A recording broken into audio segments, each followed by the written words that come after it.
નમસ્કાર, મારું નામ ડૉક્ટર હાર્દિક દુધાત્રા છે. હું કેડી પરવાડિયા હોસ્પિટલમાં ફૂલ ટાઈમ એનેસ્થેટિક કન્સલ્ટન્ટ તરીકેની ફરજ બજાવી રહ્યો છું. નમસ્તે, મારું નામ ડૉક્ટર રાજ ગોકાણી છે. હું કેડી પરવાડિયા હોસ્પિટલમાં જનરલ અને લેપ્રોસ્કોપિક સર્જન તરીકે ફરજ બજાવું છું.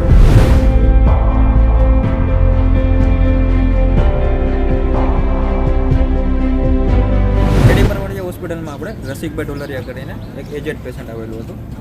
પેશન્ટને પરફોરેટેડ એપેન્ડિક્સ એટલે એપેન્ડિક્સ ફાટી ગયેલું હતું. આની પહેલાં પેશન્ટના 3 ઓપરેશન થયેલા હતા. એમાં હૃદયનું ઓપરેશન થયેલું હતું.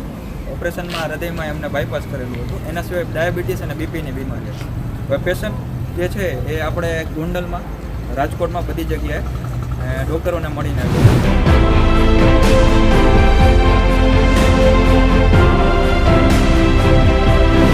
પેશન્ટની વાત કરીએ તો પેશન્ટનું નામ રસિકભાઈ ડોલરિયા.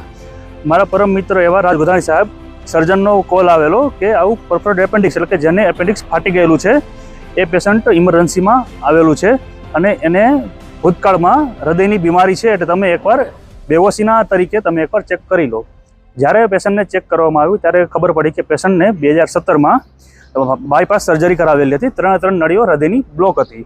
એના માટે 3 નળીઓમાં બાયપાસ સર્જરી કરાવેલી હતી અને પેશન્ટને સુગર તથા બીપીની દવાઓ ચાલુ હતી. એની સાથે સાથે પેશન્ટને લોહી પાતળું કરવાની દવાઓ પણ ચાલુ હતી. આવા સંજોગોમાં પેશન્ટને બેહોશી આપવી હૃદય ઉપર ખૂબ જ જોખમભર્યું બની શકે છે. પૂરી તૈયારી સાથે અમે ઓપરેશનમાં લીધું.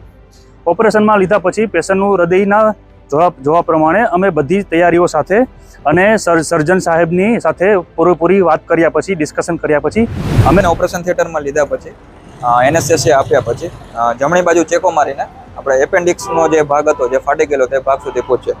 હવે એપેન્ડિક્સમાં ત્યાંથી 20 થી 30 સીસી પરવું આપણે જે કહેવાય પસ, બરાબર, એ કલેક્ટ થયેલું હતું અને એ પસ આપણે કાઢ્યા પછી એપેન્ડિક્સનો ભાગ ઓપરેશનથી આપણે રિમૂવ કર્યો અને એના પછી નળી મૂકી બગાડની, અને બગાડની નળી મૂકીને પેશન્ટને ટાંકા મારીને કમ્પ્લીટ બંધ કર્યા પછી આઈસીયુમાં શિફ્ટ કરવામાં આવ્યું અને આઈસીયુમાં પેશન્ટનું 5 દિવસ સુધી મોનિટરિંગ કરવામાં આવ્યું. પેશન્ટનું સફળતાપૂર્વક ઓપરેશન પાર પાડ્યું. ઓપરેશન પછી પેશન્ટને અમે આઈસીયુમાં રાખ્યું ઓબ્ઝર્વેશન માટે.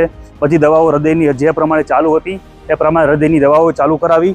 આજે આ પેશન્ટ ઓપરેશન પછી ખૂબ સારી સફળતાપૂર્વક બધું ખાવાનું લઈ શકે છે અને સફળતાપૂર્વક આપણે પેશન્ટને રજા કરી છે.